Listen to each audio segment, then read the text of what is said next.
The 4 stories you need to think about to be an effective negotiator. What's up, my friend? Coach Courtney here with Real Estate Growth Solutions. When you're deep in negotiations, and I don't care if you're repping a seller or a buyer, I want you to think about these 4 things. Okay, now first, there's the story that you have going on for you. There's a story that the seller has going on for them. There's the story that the buyer, presumably in this scenario, also has going on for them, and the buyer's agent's story on the other side of the transaction. Now, naturally, in this case, you're repping a seller, and I want you to think about this. You got these 4 stories in place. One you're telling yourself, the one that the seller's going through, the one the buyer's going through, the one the other realtor's going through. What story are you going to create in order to get your deal done? Now, I'm not talking about manufacturing details or manufacturing lies in order to get a deal done. What I'm talking about is finding a way to communicate that serves every person in this scenario. And I think too often agents make themselves the central character. Maybe they're frustrated by the offer that they got from a buyer's agent, so they take that out on the buyer's agent. They express their frustration, to the seller. Well, why do that? At the end of the day, all you're going to do is wind up with a seller that's frustrated, thinking that this offer is no good, a realtor that doesn't like working with you, and now nobody's winning. And what if that was the best offer that you're going to get and you didn't know it until you threw that other agent under the bus?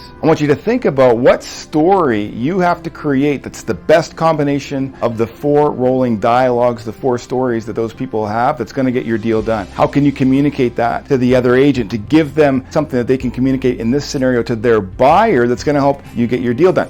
What story can you communicate to your seller so that they can feel good about what's happening so that they can get your deal done? Removing yourself from the situation, removing your emotion from it, removing even your story or your preferences from this. It's got nothing to do with you. It's got to do with how you can rep your seller in this scenario, how you can present a story to the other buyer's agent that they can in turn communicate to their buyer so that you can get this deal put together. More than anything else, one of the things that I've consistently advised agents on my team to do over the years is to remember that you have to be able to communicate to all parties. You have to be a transaction facilitator to all people in the transaction, keeping your emotions out of it, your demands, your needs, your opinions out of the scenario, and creating a way for everyone around you to win. And when you can master that, you're going to master this business. If you like this content, go ahead, like and follow for more. Take good care.